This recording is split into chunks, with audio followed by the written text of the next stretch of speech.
안녕하세요. 새해 복 많이 받으세요. Happy New Year mga Lods.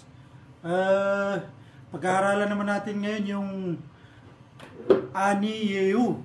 Okay? Ito siya mga Lods. Ani-Yeu.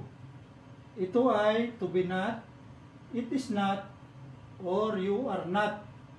Present form po ito ng polite language of the verb anida, mga Lods. Or to be not. Yan po mga Lods.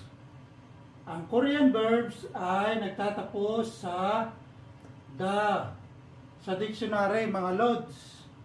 Kaya kung titingin kayo ng word sa dictionary at ito ay nagtatapos sa da, yan ay malamang verb yan mga Lods. Ang verb is an action word mga Lods. Okay? Yan po. Conjugation ng Ani-Yeu, to be not, it is not, or you are not. Noun plus Ani-Yeu. Yan po mga Lods, yung conjugation niyan. Sample sentences. Okay? Milk. Ang Korean ng milk ay uyu. Okay? Milk, uyu. To not milk, uyu, Ani-Yeu. Okay? Uyu, Ani-Yeu, not milk. Okay? This is not a milk. Igo, uyu, Ani-Yeu. Igo, uyu, Ani-Yeu. This is not a milk. Yan po mga Lods. For example number 2, hot. Ang Korean ng hot ay muja. Okay? Hot, muja. Not a hot. Muja, Ani-Yeu. Okay? Muja, Ani-Yeu. Not a hat. Okay? That is not a hat. 저거 모자 아니에요.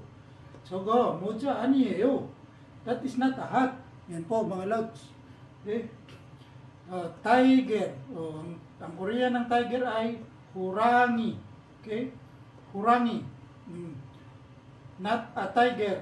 Hurangi 아니에요. Yan po mga Lods. Not a tiger. It is not a tiger, or that is not a tiger. 그거 호랑이 아니에요. 그거 호랑이 아니에요. Okay? It is not a tiger. That is not a tiger. Yan po ang gamit ng 아니에요 mga Lods. Okay? 우유, milk. 무자, hot. Hurangi, tiger. Okay? Yan po ang topic natin ngayon mga Lods. Maraming salamat po sa inyong panonood. Bye!